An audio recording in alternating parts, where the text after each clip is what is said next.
नमस्ते सभी को। नमस्ते। हम लोग आज एक ऐसे प्रोग्राम में जुड़ रहे हैं बहुत दिनों के बाद, जिसका नाम है ट्रांजिशन। ट्रांजिशन क्लास का एक लक्ष्य था कि अगर हम रोजाना प्रैक्टिस करते हैं और अपने साथ रहते हैं, अपने आप को मदद करते हैं थ्रू एक्यूप्रेशर और मुद्रा और जिनसन जित्सु टेक्निक, तो रोजाना करने का क्या फायदा है। तो बहुत सारे साथी हमारे साथ जुड़े थे, मगर मैं बहुत प्राउड फील करके बोल रही हूँ कि आंटी, मौसी जी, सरिता दीदी, अंशु मैम, वो कंटिन्यू कर रहे हैं ये जर्नी को। और आज हम लोग जो सुनेंगे वो सिर्फ शब्द नहीं होगा, क्योंकि वो इतने सालों से कर रहे हैं। ये साल है, दिन भी नहीं है। सालों से, इतने उम्र के बाद भी, परिस्थिति कैसा भी हो, उन्होंने प्रैक्टिस किया है। और आज जो भी सुनेंगे वो एक्चुअली में उन्होंने महसूस किया है। ये वीडियो बनाने के लिए बातें नहीं है। तो इस सिलसिले में हम लोग पहले सुनते हैं सुरभि जी से क्या बोलना चाहते हैं, अपना एक्सपीरियंस।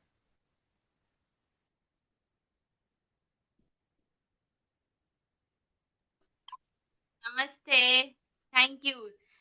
सबसे पहले आपको बहुत थैंक यू एंड भगवान को थैंक यू कि आप हमारे लाइफ में आए। हम कैसे जुड़े एक दूसरे के साथ, वो हमें भगवान ने ही जुड़ाया है। और ऐसे नहीं लगता कि आज का रिश्ता है, ये पहले का है। तो वैसे मैं क्लास नहीं करती, पर मम्मी क्लास करते हैं और मम्मी बहुत ज्यादा वो हम लोग को अपना रब ऑन इफेक्ट देते हैं कि ये करो ऐसे करो। और मेरी ननंद पूनम, वो आपके साथ करती हैं। तो आपके साथ जो भी कभी प्रॉब्लम होता है, मैंने पूछा है आपसे और आपने कुछ टिप्स देंगे, ये कर लो ये कर लो। मुझे पाइल्स का इश्यू था और मैंने आपसे बात की थी उसके बारे में। तो आपने मुझे ये बताया था कि क्या ऐसी बात है जो आपके सिस्टम से निकलने में आपको तकलीफ दे रही है। तो वो तो मुझे अभी इतना डीप में नहीं समझ आया। पर जो आप करवाते थे open Oppo, I am sorry वाला, तो आपने मुझे कहा था कि आप अपने आप को वो करो और अपने वो बॉडी पार्ट को नाम लेके ऐसे करो। तो मैं रोज रात को I am sorry Surmi Thakkar एनएस ऐसे करके मैं बहुत दिनों से कर रही हूँ और मुझे बहुत फायदा हुआ है उससे। तो पहले मुझे ब्लीडिंग होता था, अब मुझे नहीं होता। मुझे पेन होता था, मैंने उसके लिए होम्योपैथी भी लिया। फिर मुझे होम्योपैथी जब लिया, मैं मुझे काफी फर्क पड़ गया था उससे। पर बंद हो गया मेडिसिन, फिर वापस वही इश्यू हो रहा था।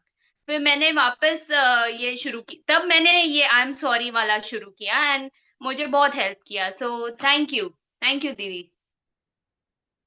और ना ही मैं अपने आप को नहीं, मेरे साथ में जो रहते हैं हर किसी को लेके, सबका नाम लेके मैं करती हूँ रोज रात को सोने से पहले। तो आई आई थिंक उसने मुझे हेल्प किया, सो थैंक यू। और मैं आपको आपका नाम भी रोज लेती हूँ रोज रात को। अच्छा, थैंक यू शुक्रिया। So much. So much, thank thank you you. Surabhi. Thank you. अभी हम सुनते हैं सविता आंटी से, उनका कैसा जा रहा है ट्रांजिशन का जर्नी। हम 4-5 महीने से वीडियो नहीं किए हैं फीडबैक का। तो आंटी, आपका कैसा रहा। हम लोगों ने कुछ सवाल लिखे हैं, उस सवाल के इर्द गिर्द आपका आंसर होना चाहिए, कोशिश कीजिएगा। तो बिना सवाल बोले आप खाली आंसर ही बोलते जाइए।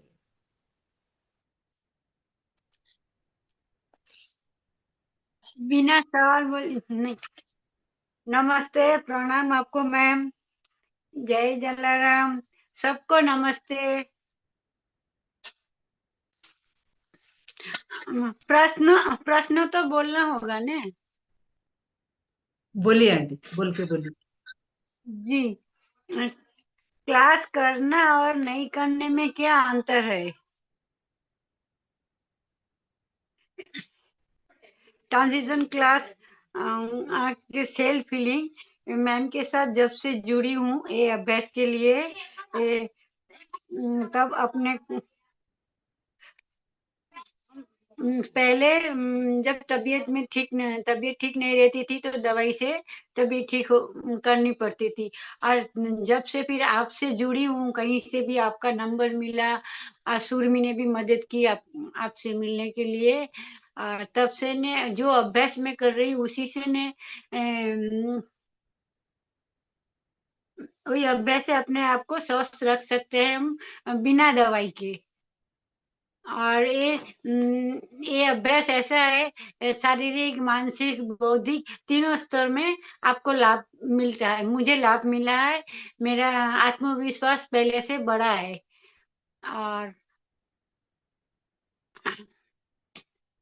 और ये अभ्यास करना जरूरी है। अभ्यास नहीं करने से शरीर ठीक नहीं रहेगा। इसीलिए मतलब करना नहीं करने में ही अंतर है। अम, अभ्यास करना जरूरी है। तो आप जब ग्रुप में प्रैक्टिस करते हैं और अकेले प्रैक्टिस करते हैं, क्लास मतलब ग्रुप हो गया, ज्यादा लोगों के साथ, 4 लोगों के साथ आप प्रैक्टिस करते हैं, तो जब आप अकेले प्रैक्टिस करते हैं तो उसमें कुछ आप फर्क देखते हैं? नहीं, मुझे प्रैक्टिस ऐसे सुबह उठ के करती हूँ, ठंड रहता है बहुत, बाकी करना है इसीलिए करती हूँ। और हाँ, एक तो है, जो हाथ ऊंचा करके करती हूँ, तो सुबह उठती हूँ ना, से गर्दन वर्दन सब दर्द रहता है मेरा, उठती हूँ तब प्राय। कभी ऐसा होगा कि नहीं है, तो थोड़ा अपना जो काम करके वो करके जैसे सोचती हूँ कि पहले हाथ ऊंचा करूँ 2-3 बार, तो मुझे आराम लगेगा। तो सुबह 2-3 बार तो हाथ मतलब 3 बार करके 2-3 बार मैं करती हूँ। उसमें मुझे उसका बाद लगता है कि ना अब ठीक हुआ, मेरी तकलीफ दूर हुई। जी। ये अनुभव हुआ। जी, बोलिए फिर। और दूसरा, ऊर्जा को आप कैसे समझते हैं? ऊर्जा को तो मैं जब क्लास करती हूँ, तो थोड़ी देरी में ही नहीं, मेरा हाथ ऐसे फूला फूला रहता है, क्या मालूम कोई कारण से। और थोड़ी देरी पॉइंट दबाने से ना हाथ एकदम हल्का हो जाता है, दोनों हाथ की हथेली। और भी थोड़ा करने से ने मेरे पैर के तलवे में जलन तो रहता है। उम, कभी कोई कारण से मतलब पहले क्या, वो खाली पे जमीन पे चलती थी तो ठीक हो गया था। अभी इधर बहुत ठंडी है तो बाहर नहीं निकल सकती हूँ, तो अभी चालू हो गया था मेरा पैर के तलुए में जलन। तो वही जब आपके साथ क्लास करती हूँ, उसका बाद में वो जलन बंद हो जाती है। तो मुझे महसूस होता है कि नई ऊर्जा आई है मेरे पैर के तलुए में, कि हाथ के तलुए में। ऐसे मैं अनुभव करती हूँ नई ऊर्जा का।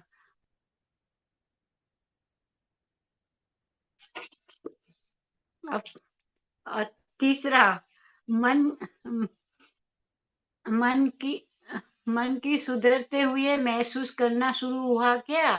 हाँ, थोड़ा शुरू हुआ है। पहले क्लास के समय ने मेरा मन इधर उधर बहुत बहुत भागता था। बहुत सोच, ये करना वो करना उधर जाना। क्लास तो मतलब आप पॉइंट दबा बोलते थे, दबा लेती थी, पर मन भागता था। अभी थोड़ा सा अपनी गलती पता चलती है, नहीं अब अभी नहीं, बाद में मतलब बाद में सोचेंगे, बाद में विचार करेंगे। वही, तो थोड़ा सा सुधार हुआ है मन में। और चौथा, शरीर का ध्यान रखना सरल लगता है न, अपने को शरीर और मन में किसका ध्यान रखना सरल लगता है? मुझे शरीर का ध्यान रखना अच्छा लगता है। कारण क्लास में जो पॉइंट दबाते हैं वो वाला, घर जब तकलीफ आ जाती है मेरी, तो पॉइंट दबाती हूँ ना, थोड़ी देर में चली जाती है। सुबह का टाइम में मेरी आदत है, कॉफी छोड़ नहीं सकती हूँ, अभी भी नहीं छोड़ पाई हूँ। तो पीने से बीच में तकलीफ ठीक हो गई थी एकदम। अभी अभी 2 दिन से है, तो मैं कॉफी पीने के बाद थोड़ी देरी बैठ के अपना जो अभ्यास आप देखे करती हूँ, उसमें मुझे आराम मिलता है, तकलीफ चली जाती है मेरी।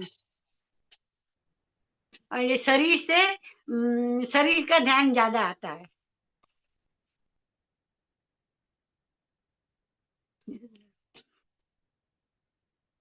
आपको कैसे रहना आजकल अच्छा लग रहा है? मुझे तो अभ्यास में ही, अभ्यास करना मतलब, और कैसे मैं अपने अभ्यास को ज्यादा कर सकूं, वही बारे में सोचती हूँ। करना तो ठीक है, जो जब आपके साथ क्लास में करती हूँ, रात को भी करती हूँ, और सुबह उठ के भी करती हूँ। तो भी सोचती हूँ कहाँ मेरी गलती होती है, मुझे पता नहीं चलता है। नहीं तो जितना आप सिखाते उतना कोई मेरे दूसरा कोई होगा तो 1 महीना में ही ना वो सब वो मतलब सीख लेगा। वो मुझे और भी अच्छी तरह से सीखना है, इसलिए आपसे जुड़ी हूँ अभी भी। ये कि कहावत है, छोटे बच्चों को सुनना और बड़ों को सुनना। मुझे आपकी बातें सुनने से वो बच्चों में जो भोलापन रहता है ना, आपको और सरिता मौसी को सुनने से, बातें सुनने से, जो बोलते हैं बच्चे मन के सच्चे बोलते हैं ना, तो आप दोनों में वो मुझे झलक दिखती है। तो आपकी सवाल का, इस सारी सवाल जो मैंने लिखा था उसका आंसर मेरे दिल को छू गई। बहुत बहुत शुक्रिया आंटी, जुड़े रहने के लिए शुक्रिया, इसको मुझे लगातार कंटिन्यू करने के लिए शुक्रिया। कोई आए या ना आए, आप दोनों करते हुए उसका शुक्रिया। शुक्रिया बहुत छोटा शब्द है, इतना दूरी से मैं यही शब्द मेरे को लगता है, और दिल से मैं बहुत मतलब इसको फील करती हूँ कि आप लोगों की वजह से मेरा जो एक सोच है ट्रांजिशन वो जिंदा है। तो उसके लिए बहुत तहे दिल से शुक्रिया। मैं ज्यादा से ज्यादा कोशिश करूंगी इस क्लास को कंटिन्यू कर पाऊं। भगवान मुझे उतनी क्षमता दे और मेरे अंदर उतनी सामर्थ्य दे। तो इस सिलसिले में हम लोग अंशु मैम को सुनते हैं, उसके बाद सरिता दीदी को सुनेंगे।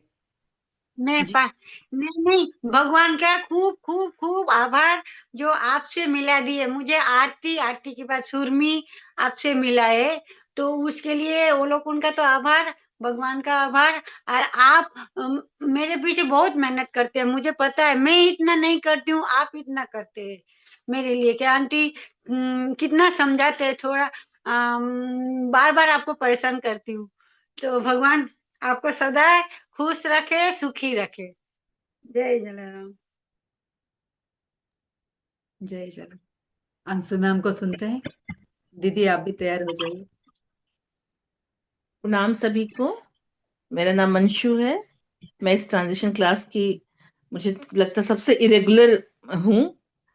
और सही मायने में जैसे सविता सविता आंटी, सविता मासी, ये हमारे लिए, मेरे लिए एग्जाम्पल है। नॉट हमारे बोलेंगे, मेरे लिए।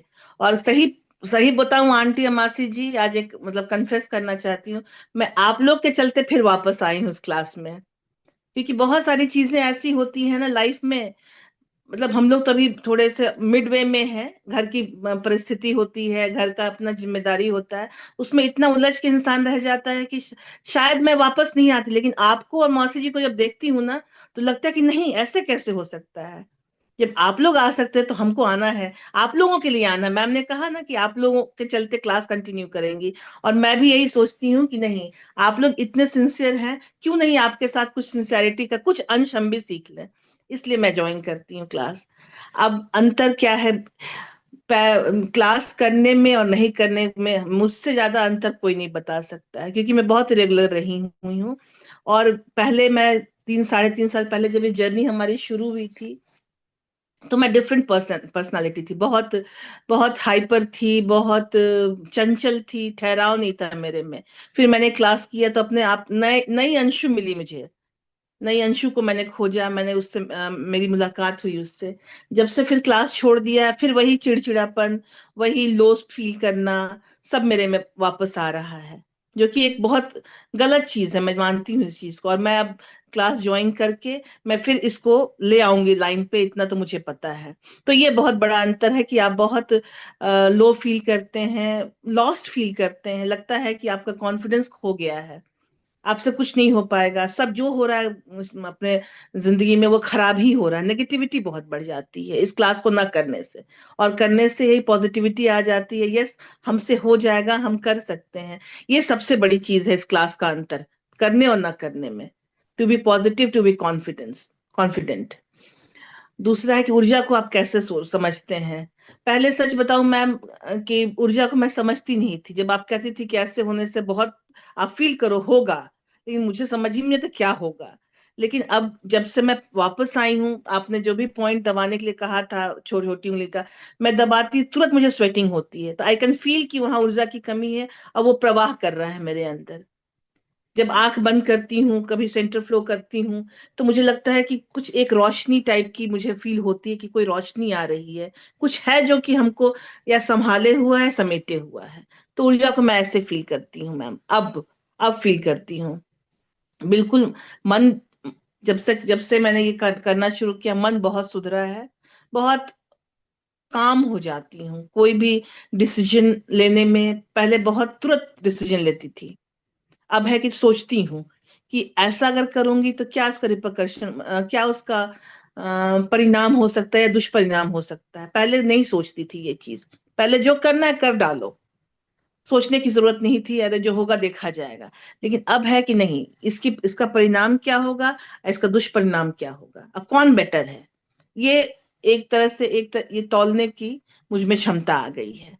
और जल्दी रिएक्ट नहीं करती हूँ, किसी की बात सुन लेती हूँ। पहले सुनती नहीं थी, पहले अपनी कहती थी, लेकिन अब बात सुनती हूँ मैं कि वो क्या कहना चाह रहा है, पहले उसकी सुन लूं, अपनी बाद में बोलूंगी। हो सकता है कि उसको कोई ऐसी परिस्थिति हो मैम कि जिसमें उसको उसका वही रिएक्शन जरूरी था, आखिर क्यों दिया उसने रिएक्शन, ये चीज मैं अब मैं ये फील करती हूँ कि इसको अब इससे बहुत बड़ा ये अंतर मुझे फील हुआ है। आपके लिए शरीर शरीर और मन, ये बहुत ट्रिकी क्वेश्चन है मैम, बहुत ट्रिकी क्वेश्चन आपने दिया, शरीर और मन। क्योंकि पहले मुझे लगता था कि शरीर ही सब कुछ है, शरीर का ही ख्याल रखना है। लेकिन जब से ये इससे जुड़ी हूँ ट्रांजिशन से, मैंने ये समझा है कि नहीं, मन का ख्याल रखना है। और मन का ख्याल रखना बहुत कठिन है, इतना चंचल है, छोटे बच्चे की तरह ही भागता रहता है, एक बार स्थिर होकर कभी नहीं बैठता है। शरीर का क्या है, शरीर में कोई कष्ट होगा, डॉक्टर के पास जाओ, या फूल गया यहाँ पे तो भाई दिखा लो, वो दिखता है। शरीर का प्रॉब्लम आपको विजिबल होता है, लेकिन मन का प्रॉब्लम विजिबल नहीं होता है। वो आपको खुद अपने तह तक जानना है कि क्या प्रॉब्लम है, आपको उस प्रॉब्लम को खोज निकालना है। तो मन का ख्याल रखना बहुत कठिन है, शरीर का ख्याल रखना बहुत आसान है। और ये भी बात है कि मन का अगर हम ख्याल रखेंगे तो शरीर ऑटोमेटिक ठीक रहेगा। ये मैंने देख लिया कि सब हमारा दिमाग से जुड़ा रहता है, सोच से जुड़ा रहता है। अगर सोचेंगे कि आज बहुत कष्ट है, बहुत दुख में है, वाकई दुख में रहते हैं हम लोग, दिन भर वो दुखी में कट जाता है वो दिन। लेकिन अब ऐसा नहीं सोचती हूँ मैं, अब लगता है कि नहीं, शरीर को गोली मारो, पहले मन को देखो, मन कहाँ गया, क्या कर रहा है, मन को पकड़ो। तो अब मन का बहुत कठिन है मन का रखना ख्याल। लेकिन मन का अगर ख्याल रख लिया तो शरीर का ऑटोमेटिक ट्यूनिंग हो जाती है, शरीर की ओवरवाइलिंग हो जाती है शरीर की। और आपका लास्ट क्वेश्चन मैम, एक मिनट सॉरी। हाँ, कैसे रहना आजकल, मुझे सच पूछिए तो मैं कहीं भी ना कभी कोई ना कोई मुद्रा करती रहती हूँ। अब आजकल बैठी रहती हूँ तो अपना बैठी हूँ, लेटी रहती हूँ कुछ पकड़ के, कोई भी मुद्रा कर लिया। ये मुझे बहुत अच्छा लगता है, क्योंकि उसे रिलैक्सिंग लगता है, माइंड डाइवर्ट भी हो जाता है, आपका फोकस जो भी आपका स्ट्रेस है उससे उससे भटक के वहां चला जाता है जहां पे आपको ऊर्जा की कमी मिल रही है। और इससे ये होता है कि आपकी ऊर्जा फिर वापस आने लगती है। पेन हो रहा है, वहां पे अगर आप थोड़ी देर आंख बंद करके रहे तो लगता है कि अब पेन थोड़ा थोड़ा घट रहा है। अब ये साइकोलॉजिकल हो चाहे जो हो, लेकिन ये ऐसे अच्छा लगता है मुझे। और मुझे आजकल थोड़ा बाहर बाहर जाके पार्क में बैठना, पेड़ को देखना, ये सब में बहुत, नेचर से जुड़े रहने का बहुत मन करता है, ये बहुत अच्छा लगता है। और आप सभी की बहुत शुक्रगुजार हूं मैं, वो दीदी हो, मासी जी, आंटी जी, मैम, मुझे बहुत खुशी होती है। परिवार मेरा लगता है, ये छोड़ती तो लगता है परिवार को मिस कर रही हूँ। तो मेरा परिवार है ये, और इस परिवार को छोड़ के कहीं नहीं जाना है, बस यहीं रहना है। परिवार आपसे आपको आपसे पीछा नहीं छुड़ाना चाहती है, परिवार आपके साथ चिपक के रहना चाहती है, क्योंकि एक कभी लक्ष्य। नहीं छोड़ूंगी मैम, कभी नहीं, नेवर। हाँ, हम लोग छोड़ने भी नहीं देंगे, हम पहुंच जाएंगे आपके घर। तो बहुत बहुत शुक्रिया। हिंदी का दो फीडबैक सेशन ऐसे करेंगे, और मैं दीदी का और मौसी जी का उड़िया में करना चाहूंगी। हमारे उड़िया लोगों को उड़िया में बातें जानना चाहिए और पहुंचना चाहिए, मेरा हमेशा एक मकसद रहा है। हिंदी में बोलने के लिए बहुत सारे प्रैक्टिशनर्स हैं, जो उनकी बातें पहुंच जाएगी, हिंदी इंग्लिश समझ जाएंगे, मगर हमारे उड़ीसा के लोगों को पहुंचने के लिए उड़िया लोगों की बातें चाहिए। तो मैं इस वीडियो को यहाँ विराम दूंगी। एंड बहुत बहुत शुक्रिया कि हम लोग इतना अच्छा से इस जर्नी को आगे लेके जा पा रहे हैं और लेके जाएंगे। मैं देखना चाहती हूँ कौन विनर है, कौन टिकता है ऊर्जा के साथ, मतलब खुद के साथ कौन टिकता है। वो एक छोटा सा एक लक्ष्य है जो हिडन, मेरा हिडन लक्ष्य था। तो आज हम लोग कितने बड़े ग्रुप से शुरू होके आज 5 लोगों तक हैं, और मुझे यहाँ पर कॉन्फिडेंस है कि यही 5 लोग आगे जाएंगे और यही पांच पांच विनर होंगे। इनको ही बोला जाएगा कि एनर्जी के बादशाह। तो बहुत बहुत शुक्रिया, मिलते हैं ओडिया वीडियो के फीडबैक में।